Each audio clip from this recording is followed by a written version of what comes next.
El siguiente relato nos llegó desde el sur de la Ciudad de México. Fue enviado como un testimonio reconstruido por una mujer que trabajó durante años en las calles de Tlalpan y que decidió contar lo ocurrido cuando entendió que lo que vivió no fue un caso aislado.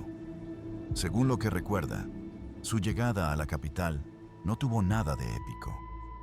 Llegó siendo muy joven, escapando de un hogar donde quedarse ya no era una opción. Traía una mochila, algo de ropa y la idea de que en una ciudad tan grande siempre hay forma de salir adelante. Los primeros años sobrevivió como pudo, limpiando casas, trabajando por días sueltos, compartiendo cuartos con otras mujeres en zonas donde el espacio y la paciencia se agotan rápido. El dinero nunca alcanzaba. Cada intento por estabilizarse se caía por algo. Un patrón que no pagaba, un asalto en el transporte, una renta que subía sin avisar. Fue en uno de esos cuartos donde conoció a una mujer que trabajaba de noche. No se lo ofreció como un sueño, sino como una salida momentánea. Solo mientras juntas para algo mejor, le dijo. Esa frase se le quedó grabada. Al principio se negó, luego dudó y al final aceptó, convencida de que sería algo temporal, pero lo temporal se estira cuando la necesidad no afloja. Pasaron los meses, luego los años, y dejó de ponerse fechas límite. Aprendió rápido las reglas que nadie escribe. Qué esquinas tienen dueña, a quién avisar si te vas con alguien, cómo identificar a policías de civil y a clientes que conviene evitar. Aprendió también a esconder el dinero en varios sitios y a confiar más en otras mujeres que en cualquier promesa externa. La noche que decidió contar, había estado lloviendo intermitentemente durante horas. El pavimento brillaba bajo las luces amarillas y el aire olía a tierra mojada mezclada con humo. Era martes, una noche lenta. Llevaba pocos clientes y pensaba retirarse temprano. El cansancio ya pesaba más que la necesidad. Fue entonces cuando lo vio. Un sedán negro, último modelo, con los vidrios polarizados. Se detuvo frente a ella con suavidad, sin el ruido típico de los autos que frenan de golpe. La ventanilla bajó y apareció un hombre de unos 50 años. Vestía traje caro, el cabello canoso perfectamente arreglado. Sonreía con educación, como alguien acostumbrado a que le digan que sí. Le preguntó cuánto cobraba por una hora completa. Su apariencia gritaba dinero, pero también algo más difícil de definir. Ella dio su tarifa más alta, esperando que negociara o se marchara. En lugar de eso, él aceptó sin discutir y ofreció pagar el doble si se iba con él de inmediato. Ahí debió negarse. Lo supo desde ese instante. Pero la necesidad suele hablar más fuerte que el instinto. Como siempre, envió la ubicación a una compañera. Un mensaje corto, automático, una precaución que esa noche no sería suficiente. El hotel no era un motel de paso, era uno de los grandes en una avenida principal. Desde la recepción, el hombre fue tratado con familiaridad. Firmó con un nombre que ella no reconoció y dejó una propina generosa. Subieron a una habitación amplia, con vista a la ciudad iluminada. Ella dejó su bolso cerca de la puerta, una costumbre aprendida para poder salir rápido si algo no encajaba. Él le ofreció una copa. Ella la rechazó. Primera regla: no beber nada que no veas servir. Él no insistió. Se quitó el saco y le preguntó si prefería empezar. Ella asintió, siguiendo la rutina. Se quitó la chaqueta, los tacones, los gestos de siempre. No, dijo él, deteniéndola con un gesto tranquilo. Quiero hablar primero. Eso no era raro. Algunos clientes solo buscan compañía. Se sentó en el borde de la cama y le pidió que hiciera lo mismo, manteniendo distancia. La miró con atención excesiva y entonces soltó una frase que le heló la espalda. «Eres muy parecida a ella». Cuando ella preguntó a quién se refería, él sonrió de una forma que no llegó a sus ojos.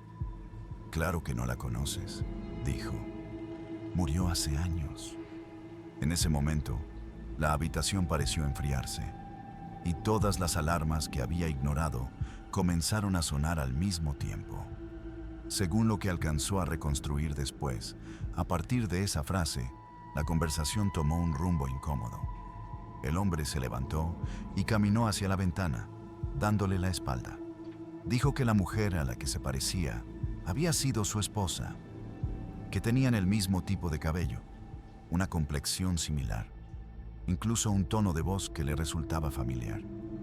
Mientras hablaba, lo hacía con una calma inquietante, como si repasara algo ya muy pensado. Ella se levantó despacio. Dijo que, si prefería, podía irse. No terminó la frase. Él se giró de golpe y negó con la cabeza. Aseguró que le pagaría más de lo acordado. Solo necesitaba que se pusiera un vestido. Sacó de un maletín una caja plana. Dentro había una prenda elegante, cara, fuera de lugar para ese contexto. No era vulgar ni provocativa, solo específica. Pidió también que usara el maquillaje del baño. Mencionó una fotografía sobre el lavabo. Dijo que intentara parecerse lo más posible. Ella dudó. Vestirse con ropa de clientes no era algo nuevo, pero esa petición tenía otro peso. Aún así, el dinero y la aparente tranquilidad del hombre la hicieron avanzar. En el baño encontró la foto. Una mujer de unos 40 años, cabello similar al suyo, expresión apagada. El parecido era innegable. La imagen parecía antigua. Al ponerse el vestido y maquillarse como en la fotografía, sintió una sensación extraña, como si estuviera ocupando un lugar que no le correspondía. Cuando salió, el hombre la miró como si hubiera visto algo imposible. La llamó por un nombre que no era el suyo. Ella lo corrigió. Él insistió. Esa noche, dijo, debía ser ella. Le ofreció otra vez la copa. Ella volvió a rechazarla. Él bebió de ambas. Luego preguntó, de forma abrupta, si sabía cómo había muerto su esposa. No esperó respuesta.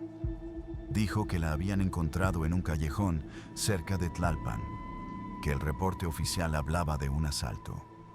Ella recordó vagamente el caso. Lo habían comentado entre compañeras años atrás. El hombre se acercó lentamente. Dijo que su esposa había ido a buscarlo, que descubrió que frecuentaba a mujeres de la zona, que no debía haber estado ahí, que ese mundo no era para alguien como ella. Su voz cambió. Ya no sonaba triste, sino resentida. Ella retrocedió buscando su bolso. Sentía que el aire se volvía espeso. Él habló de culpa, de años sin dormir, de una solución que había encontrado. Metió la mano en el saco y sacó un objeto pequeño que ella no reconoció al principio. Dijo que no dolía, que era rápido, que ella era la octava. En ese instante entendió que no estaba frente a un hombre extraño, sino frente a alguien que había repetido esa escena antes. Intentó correr hacia la puerta, pero él fue más rápido de lo que parecía. La sujetó y sintió un pinchazo en el cuello. La habitación comenzó a girar. Luchó con lo que le quedaba de fuerza, logró sacar una navaja del bolso y lo hirió en la pierna. El hombre gritó y la soltó. Ella salió al pasillo tambaleándose, gritando como pudo. Un empleado apareció al fondo, la vio caer y corrió hacia ella. Lo último que recuerda con claridad es ver al hombre alejarse hacia los elevadores, sosteniéndose la pierna, sin mirar atrás. Despertó días después en un hospital. Le dijeron que había sobrevivido por poco. Cuando contó lo ocurrido, tomaron notas sin demasiado interés. El nombre que había dado el cliente no correspondía a nadie. Las cámaras mostraban una imagen borrosa. El caso se archivó rápido. Meses después, ella ya no trabajaba en Tlalpan. Cambió de zona, de apariencia, incluso de nombre. Pero cada noche, cuando un sedán negro reduce la velocidad cerca de ella, siente que el tiempo se detiene. Sabe que sigue libre. Sabe que algún día podría volver a encontrarla. El siguiente relato nos llegó desde la zona de la Merced, en la Ciudad de México. Según lo que recuerda, ella llegó a la capital siendo muy joven, escapando de un ambiente pesado en su pueblo. No venía buscando aventura ni dinero fácil. Venía buscando aire.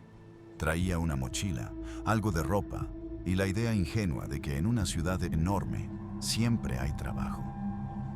Los primeros meses sobrevivió como muchas, limpiando casas, cuidando niños, entrando a maquilas donde te pagan una miseria por jornadas eternas.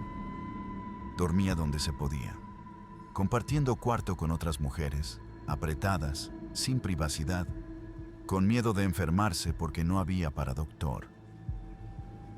Con el tiempo, el cansancio se convierte en costumbre y la costumbre en resignación. Ella dice que lo que la empujó no fue una sola cosa, sino varias pequeñas. Un patrón que no pagó, un aumento de renta, una deuda que crecía y la sensación de que a nadie le importaba si ese día comías o no. En ese cuarto conoció a una muchacha que ya trabajaba de noche en la Merced. No lo contaba con orgullo.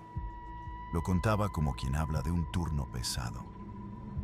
«Te acostumbras», le dijo. Y esa frase se le quedó atorada. Cuando el último trabajo se cayó de golpe y se quedó sin un peso, terminó aceptando lo que antes le parecía imposible.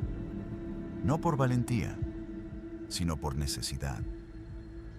La llevaron con una señora mayor que administraba la zona. No era jefa oficial de nada, pero en la calle esas figuras existen aunque nadie las nombre. Ella asignaba lugares, cobraba una parte por protección y prometía mantener lejos ciertos problemas. La protagonista entendió rápido que el verdadero reglamento no está escrito. ¿Quién puede pararse dónde? ¿A quién no se le contesta? ¿A quién se le da dinero para que no te levanten? ¿Y qué calles es mejor no pisar si no quieres meterte en broncas? Con los meses aprendió lo básico para seguir viva. No confiar en caras amables, no subirte a cualquier vehículo, no alargar tratos de más y siempre tener un plan para moverte. También aprendió algo peor, que en la Merced los gritos no detienen nada. Son parte del ruido, entre música, motores, puestos, gente que entra y sale y patrullas pasando lento. Todo se mezcla y nadie sabe qué es urgente y qué es lo de siempre. La noche que decidió contar ocurrió, según ella, un jueves de quincena. Eso significa más movimiento, más gente con dinero en la bolsa y más riesgo. Porque también aparecen los que creen que pueden hacer lo que quieran. Ella ya llevaba varias horas trabajando. Había tenido algunos clientes, lo suficiente para sentir un alivio raro. Esa sensación de ya casi completo la renta, ya puedo descansar, ya no me voy a dormir con el estómago vacío. Eran como las 3 de la mañana cuando notó una camioneta negra acercándose despacio.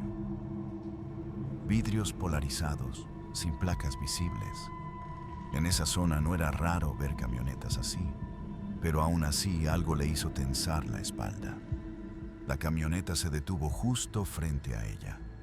La ventanilla bajó y apareció un hombre joven, bien vestido, con una sonrisa amable que no le llegó a los ojos.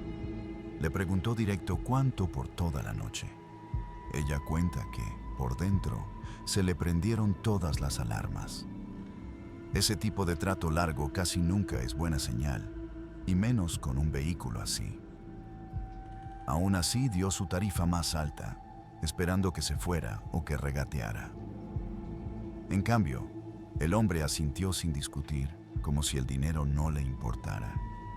«Sube», le dijo, abriendo la puerta. Ahí fue cuando ella sintió ese presentimiento que no se explica, pero que en la calle se respeta. Intentó mantener la voz firme. Le dijo que solo trabajaba por horas, que no hacía noches completas, que ya tenía compromiso más tarde. Mentiras rápidas, las que salen cuando necesitas zafarte sin provocar. El hombre no se enojó de inmediato. Siguió sonriendo, pero su mirada se endureció y la voz cambió apenas, como si la paciencia se hubiera terminado. «Te estoy ofreciendo buena paga. Sube». Ella dio un paso atrás, midiendo la distancia, buscando con los ojos a alguien conocido, alguna cara que la ayudara a zafarse. Pero alrededor, como siempre, cada quien estaba en lo suyo. Y la camioneta seguía ahí, inmóvil, como si ya hubiera decidido. Según lo que se alcanza a reconstruir del mensaje, el momento cambió en segundos. La sonrisa del hombre seguía ahí, pero ya no parecía un gesto amable, sino una máscara. Ella intentó dar otro paso atrás cuando escuchó un sonido seco, casi metálico, a su espalda. La puerta trasera de la camioneta se abrió de golpe. Antes de que pudiera reaccionar, un segundo hombre bajó del asiento trasero. No dijo nada. Solo la sujetó del brazo con una fuerza desmedida, hundiéndole los dedos como si quisiera marcarla. Ella intentó zafarse, empujarlo, gritar. Pero en la Merced, los gritos no detienen el tiempo. Se confunden con todo lo demás. El conductor bajó también. Ya no sonreía. Hablaba bajo, rápido, como si aquello fuera una molestia menor. Le decía que no fuera difícil, que no hiciera un escándalo, que todo sería más sencillo si cooperaba. Ella recuerda haber pensado, en ese instante, que no importaba cuánto dinero hubiera ganado esa noche, ni cuántas reglas hubiera aprendido. Bastaba un error para que todo se viniera abajo. Intentó aferrarse a lo primero que encontró. La puerta de un local cerrado, un poste, cualquier cosa que le diera segundos. El segundo hombre la jalaba con violencia, tratando de meterla al interior de la camioneta. Sus pies resbalaban sobre el pavimento húmedo. Sentía el corazón golpeándole en la garganta. Miró alrededor buscando ayuda. Vio gente pasar, sombras que se movían, rostros que volteaban apenas un segundo y luego seguían su camino. Nadie se acercó. Nadie preguntó. No porque no vieran, sino porque en esa zona aprender a no involucrarte es una forma de sobrevivir. En el forcejeo, escuchó cómo uno de ellos la insultaba en voz baja, como si ya la diera por perdida. El conductor miraba a ambos lados, impaciente. La camioneta seguía con el motor encendido, lista para arrancar en cuanto la subieran. Ella gritó otra vez. No fue un grito largo, fue más bien un aliento roto, desesperado. Recuerda haber pensado que, si alguien intervenía, sería en ese segundo. Pero no pasó. El mensaje que envió al canal se corta justo aquí. No hay una descripción clara de cómo terminó el forcejeo ni de qué pasó después. No explica si logró soltarse, si alguien se acercó, si la camioneta se fue o si ella quedó tendida en la calle. No hay detalles finales, no hay cierre completo. El final se deja a la imaginación, o como bien ya saben en México es normal. El siguiente relato nos llegó desde Monterrey. Fue enviado como un testimonio reconstruido, escrito por una mujer que trabajó durante años en un club nocturno de alto nivel y que decidió contar lo ocurrido cuando entendió que ya no podía seguir justificando lo que le estaba pasando. Según lo que relata, antes de entrar a ese mundo, llevaba una vida común. Tenía un empleo formal como contadora en una maquiladora, jornadas largas, sueldo ajustado y un jefe que cruzaba límites con demasiada facilidad. Aguantó durante años hasta que el cansancio y la necesidad la llevaron a aceptar una invitación que, en papel, parecía una mejora. Una amiga le habló de un club exclusivo, uno de esos lugares donde todo está diseñado para aparentar control. Seguridad privada, médicos de planta, clientes filtrados y reglas claras. Al principio, el sistema parecía funcionar. No era la calle, no era improvisado. Había protocolos, horarios, comisiones altas y la sensación de que, dentro de esas paredes, nada se salía de control. Ella se adaptó rápido. Aprendió a leer a los clientes, a mantener conversaciones, a moverse sin llamar la atención. Con el tiempo se volvió una de las más solicitadas, no por escándalo, sino por discreción. Todo cambió la noche en que apareció él. Era extranjero, de unos 50 años, siempre bien vestido, siempre sobrio. No gritaba, no tocaba, no bebía en exceso. Mientras otros clientes buscaban ruido y exceso, él observaba. Miraba demasiado. Cuando pidió su primer servicio privado, ella esperaba lo de siempre. Pero no fue así. No hubo contacto físico, solo conversación. Preguntas que no parecían normales para ese entorno. Le hablaba de potencial, de personas aptas, de cómo algunos cuerpos resistían mejor que otros. Ella pensó que era un excéntrico más, alguien con dinero y manías raras. Nada que no hubiera visto antes. El problema fue que volvió, y volvió otra vez. Siempre pedía a ella, siempre lo mismo, hablar, observar, dejar propinas exageradas. Nunca cruzaba una línea directa, pero algo en su forma de mirarla la incomodaba.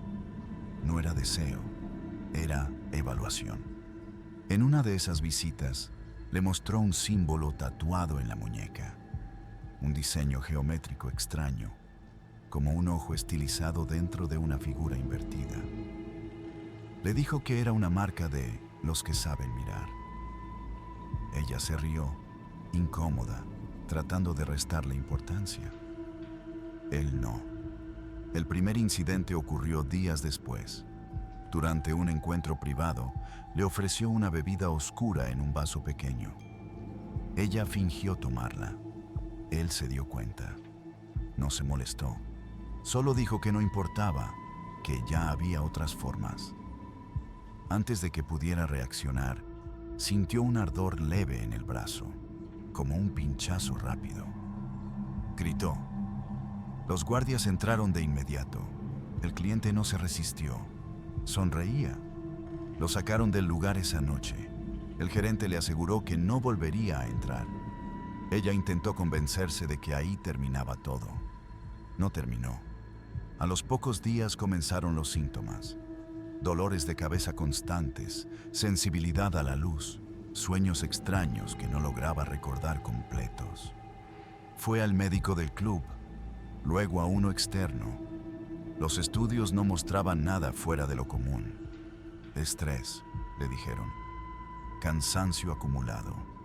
Pero ella sabía que no era solo eso. Empezó a notar pequeños cambios, momentos en los que se quedaba mirando su reflejo sin reconocerse del todo. Sombras que parecían moverse apenas fuera de su campo visual. Pensamientos que no sentía propios. Y una sensación persistente de hambre, no física, sino interna. Difícil de explicar. En el club, nadie parecía notar nada raro, o fingía no hacerlo.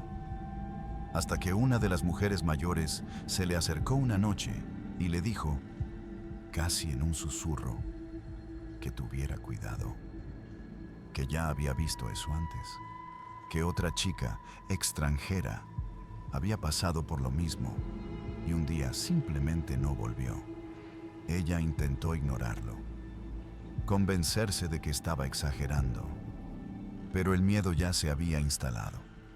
Y lo peor era saber que el hombre no había desaparecido, solo estaba esperando. Según lo que alcanzó a escribir después, la advertencia de la mujer mayor fue lo que terminó de romper cualquier intento de negación. No preguntó nombres, no hizo escándalo, solo observó con atención. Empezó a notar detalles que antes había pasado por alto. Ausencias prolongadas, compañeras que dejaban de presentarse y versiones vagas sobre viajes o regresos a su país que nadie comprobaba. Los síntomas se intensificaron. Las jaquecas ya no cedían con pastillas. La luz le molestaba incluso de día. En los espejos, su mirada le parecía ajena por momentos, como si algo más observara desde atrás. A veces despertaba con marcas pequeñas en la piel que no recordaba haberse hecho. Intentó tomarse unos días libres, pero el gerente insistió en que regresara. Era temporada alta y ella era importante para el lugar. Buscó ayuda fuera del club, médicos, terapeutas, incluso lugares donde prometían limpias o alivio espiritual. Nadie supo decirle qué le pasaba. Algunos la miraban con lástima, otros con desconfianza. Una curandera se negó a tocarla después de mirarle los ojos y le dijo que no volviera. Una noche, al salir del club, lo vio esperándola. No intentó esconderse. Estaba apoyado en un auto oscuro, como si siempre hubiera estado ahí. Dijo su nombre con calma. Le habló de nuevo de proceso, de preparación. Le aseguró que lo que sentía era normal, que otras ya habían pasado por lo mismo y que resistirse solo lo hacía más difícil. Ella decidió huir cuando entendió que el problema no era solo ella. Tenía una hija adolescente, una vida fuera de ese lugar que aún podía salvar. Sacó a la niña de la escuela sin avisar, compró boletos con nombres distintos y preparó una salida rápida. No explicó nada. No hubo despedidas. En la terminal, entre el ruido y la gente, volvió a verlo. No estaba solo. Otros hombres lo acompañaban, todos con el mismo símbolo visible en la piel.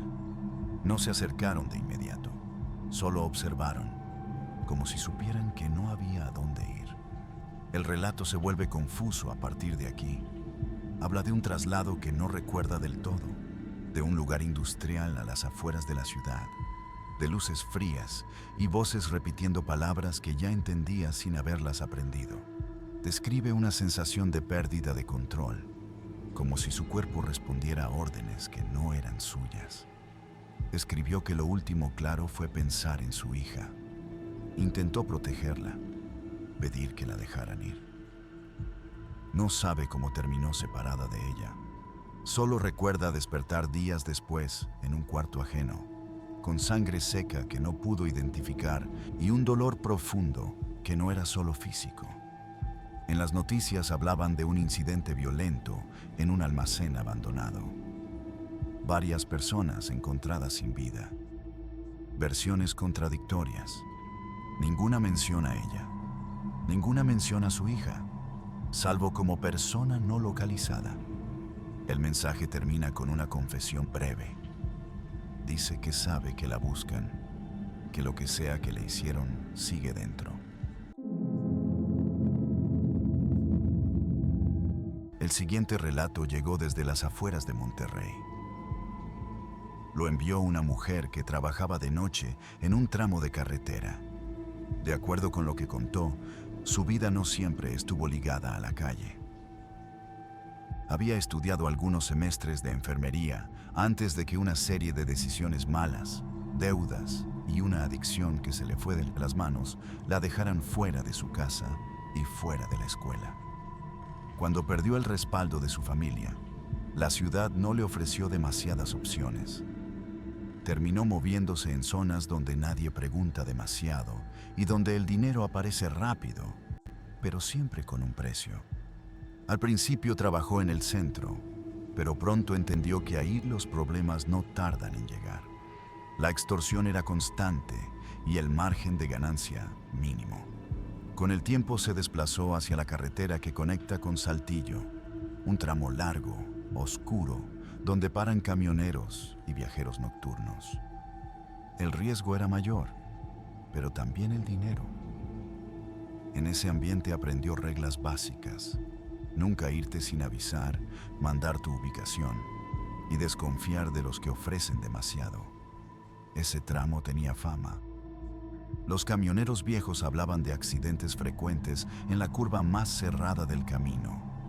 Volcaduras, choques raros, autos abandonados. Ella escuchaba esas historias sin darles demasiada importancia. En carretera siempre hay mitos. Lo que importa es mantenerse alerta. La noche que decidió contar fue a finales de octubre. Hacía frío y el movimiento era mínimo. Eran casi las 3 de la mañana y pensaba retirarse cuando un auto se detuvo junto a ella. Era un modelo viejo, blanco, con el parabrisas dañado. El conductor no perdió tiempo en rodeos. Preguntó por toda la noche y extendió el dinero antes de que ella respondiera. La cantidad era exagerada, demasiado para una madrugada tan lenta. Esa fue la primera señal. Aún así, la necesidad pesa cuando las amenazas del casero todavía resuenan en la cabeza. Antes de subir, mandó su ubicación a una compañera. Un mensaje corto, casi automático. Si no respondía en unas horas, que hiciera llamadas. Desde que entró al auto, algo no encajó. No era alcohol ni tabaco. Era un olor denso, metálico, que parecía impregnado en los asientos. El conductor apenas hablaba. Mantenía los ojos fijos en la carretera, como si no necesitara mirar nada más. Cuando ella intentó romper el silencio preguntándole su nombre, respondió sin mirarla y le dijo que no hacía falta que ella dijera el suyo.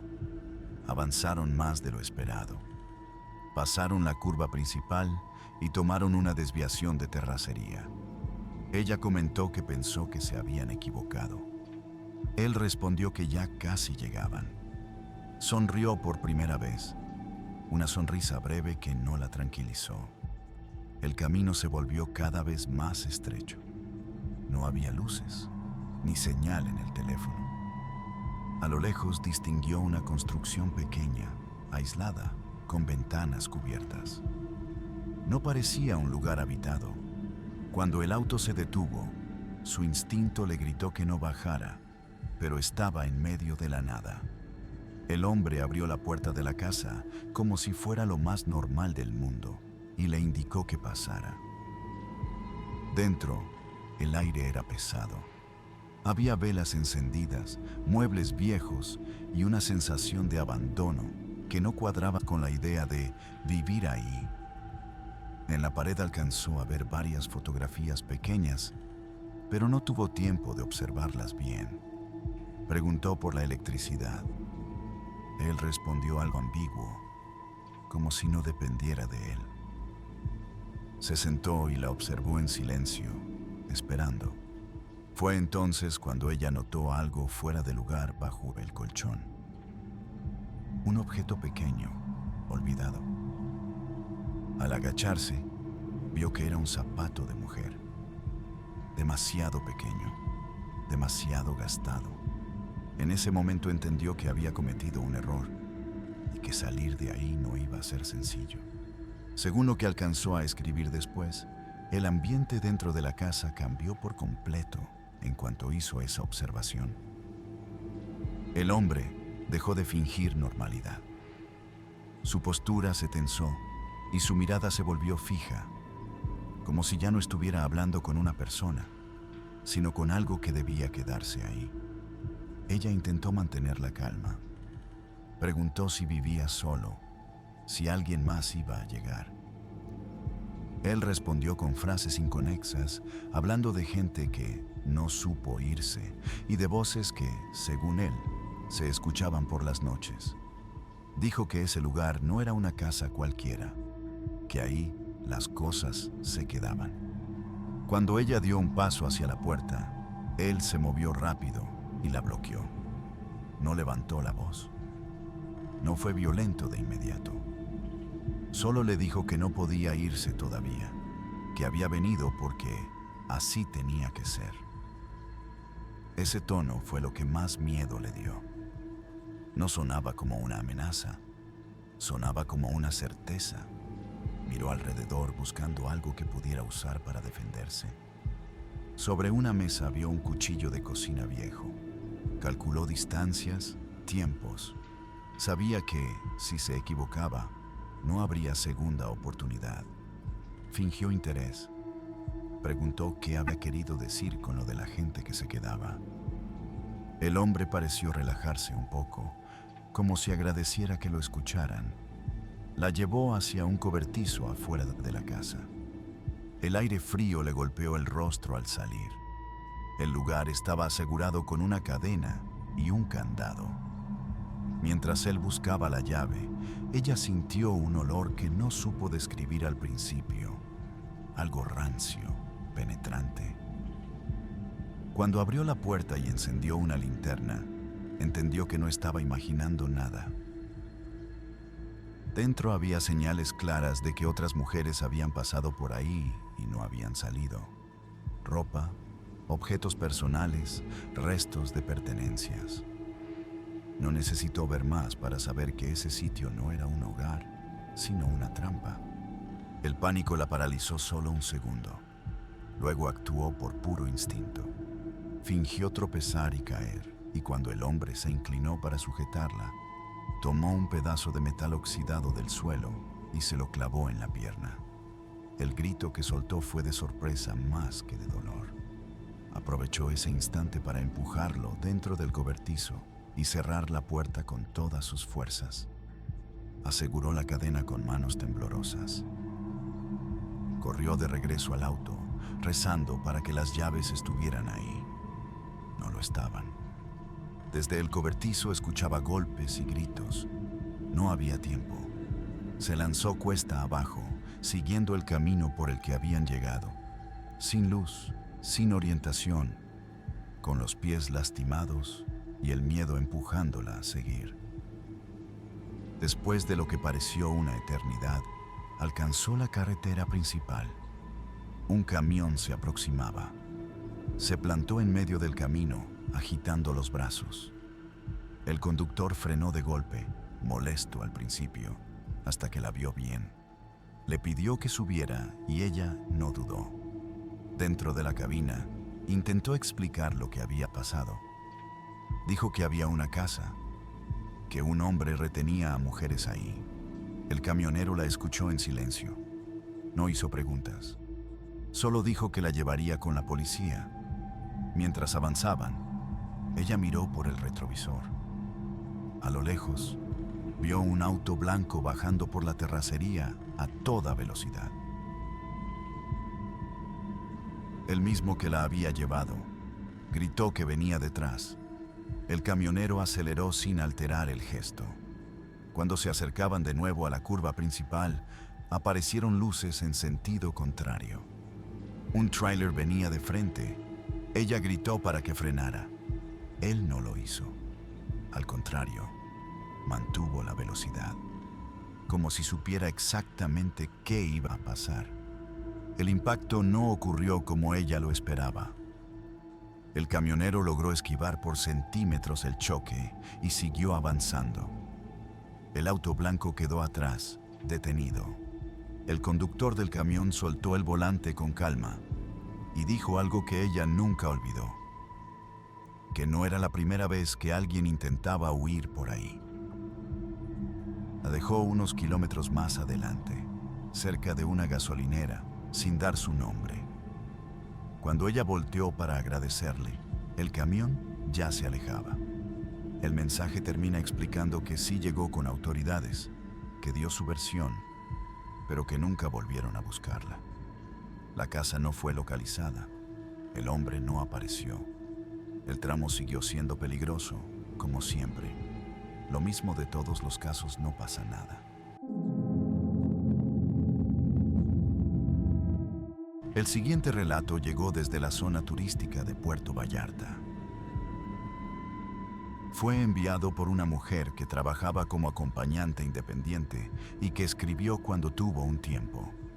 Según lo que contó, ella no era de la costa.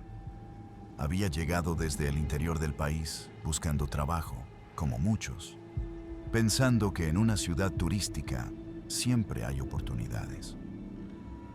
Al principio sobrevivió con empleos comunes, restaurantes, tiendas, turnos largos por propinas que apenas alcanzaban. Con el tiempo entendió que el dinero real no estaba en atender mesas, sino en los servicios privados que se movían alrededor del turismo extranjero. No entró de golpe. Primero escuchó historias, luego conoció a otras mujeres que parecían vivir mejor. Fue así como se acercó a una chica que se movía sola, sin intermediarios visibles, siempre con efectivo y sin horarios fijos. Se hicieron cercanas rápido. La confianza vino antes que las preguntas.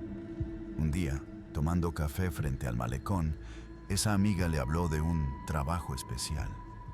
No era calle, no era hotel, no era contacto físico obligatorio. Eran reuniones privadas con empresarios extranjeros que pagaban bien por discreción y presencia. Solo tienes que estar ahí, le dijo.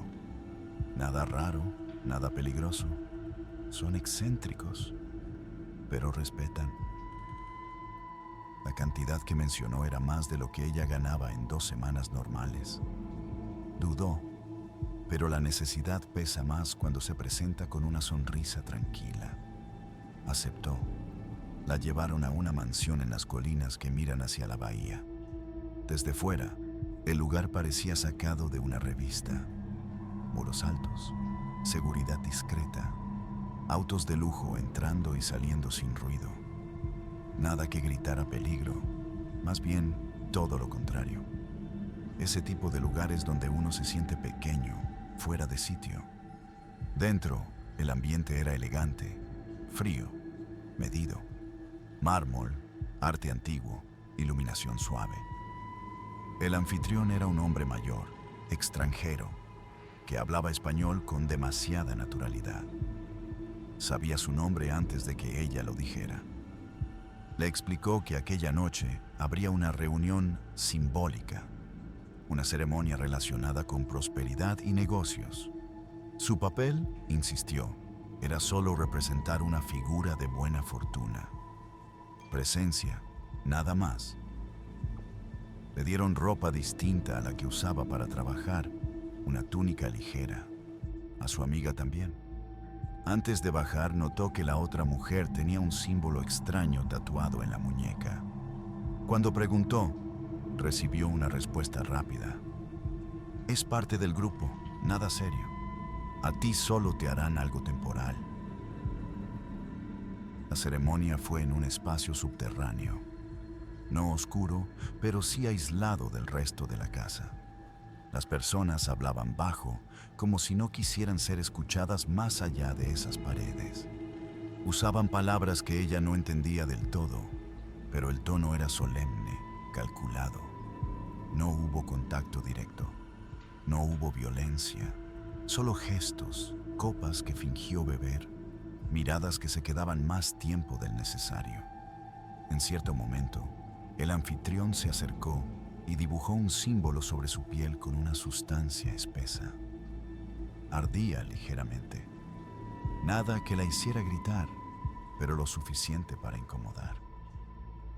Le dijo que era parte del ritual, que no se preocupara, que desaparecería en unas horas. Cuando terminó todo, les pagaron como prometieron, más. Un auto privado las regresó a la ciudad. Su amiga estaba eufórica, hablando de futuras invitaciones, de dinero fácil. Ella, en cambio, sentía algo raro. No miedo todavía, más bien una incomodidad que no lograba explicar. Esa noche no pudo dormir. Sentía el cuerpo pesado, la cabeza saturada. Al amanecer fue al baño y trató de quitar el símbolo. No se borró. La piel seguía ardiendo, como si algo se hubiera quedado ahí, más profundo de lo que debía. Intentó llamar a su amiga. No contestó. Ahí fue cuando entendió que tal vez ese trabajo no terminaba cuando uno se iba a casa, y que aceptar la primera vez había sido suficiente para quedar marcada. Según lo que alcanzó a relatar después, los días siguientes se volvieron una cadena de señales que ya no pudo ignorar. El símbolo seguía ahí. No se desvanecía, no se aclaraba. Al contrario, parecía más definido con el paso de las horas. La piel alrededor estaba sensible, como si hubiera sido irritada desde dentro. Intentó cubrirlo, convencerse de que era una reacción pasajera, pero la inquietud no la dejó. Volvió a comunicarse con su amiga. Tardó en responder. Cuando por fin lo hizo, su voz sonaba distinta, cansada, apurada. Le dijo que tenían que regresar, que era parte del acuerdo. Ella insistió en que no había firmado nada. La respuesta fue seca. El símbolo era el acuerdo. Si no volvía, la buscarían. Y cuando preguntó por otras mujeres, la conversación se cortó. A partir de ese punto, todo se aceleró. Empezó a notar pequeños vacíos. Nombres que no recordaba de inmediato, rostros familiares que tardaban en encajar. No era olvido común. Era como si alguien hubiera retirado piezas completas, dejando huecos. Dormía mal. Despertaba cansada, con la sensación de haber estado en otro sitio. Regresó a la mansión una segunda vez. Ya no por dinero, sino por miedo. El ambiente era el mismo, pero ella no. Durante la reunión notó a otras mujeres. Algunas no hablaban, otras miraban fijo a la pared, como si esperaran una orden. Su amiga estaba ahí, pero apenas la reconoció. Sus ojos se veían opacos, sin expresión. Después de esa noche, las pérdidas se volvieron más claras. Primero fueron recuerdos simples, luego emociones. Contó que un día intentó llorar y no pudo. Otro día escuchó música y no sintió nada. El símbolo se extendía lentamente, como una mancha que avanzaba sin prisa. Decidió huir cuando entendió que no era la única. Investigó, preguntó con cuidado. Supo de mujeres que habían intentado desaparecer y luego aparecieron en situaciones extrañas. Nada que pudiera probarse, nada que alguien quisiera investigar. Entendió que ese grupo funcionaba porque nadie preguntaba por mujeres como ellas. Preparó su salida en silencio. Consiguió dinero, cambió de nombre en un boleto, evitó cámaras, pero no llegó lejos. A mitad del trayecto, el dolor regresó con fuerza. El símbolo ardía como si reaccionara a su intento de escapar. Cayó en la banqueta, desorientada, incapaz de levantarse. Un auto se detuvo. Reconoció al anfitrión antes de que hablara. No levantó la voz, no hizo amenazas. Solo dijo que ya no había marcha atrás. La llevaron a un sitio distinto, bajo la misma propiedad. Un espacio cerrado donde había más mujeres, todas marcadas, todas en silencio. El hombre explicó, con la calma de quien da instrucciones de rutina, que el proceso estaba casi completo, que cuando el símbolo cubriera todo, ya no habría resistencia. La conciencia quedaría atrapada, pero el cuerpo serviría. El mensaje termina con una descripción breve de cómo escribe a escondidas, usando un teléfono que no es suyo, mientras el tiempo se acorta. Dice que cada día batalla para sobrevivir. Para algunas no les queda de otra. Se llegan a enterrar que escribe "estoy" y acaban con ella. Hasta ahí llegó su relato. Ya tú imaginarás el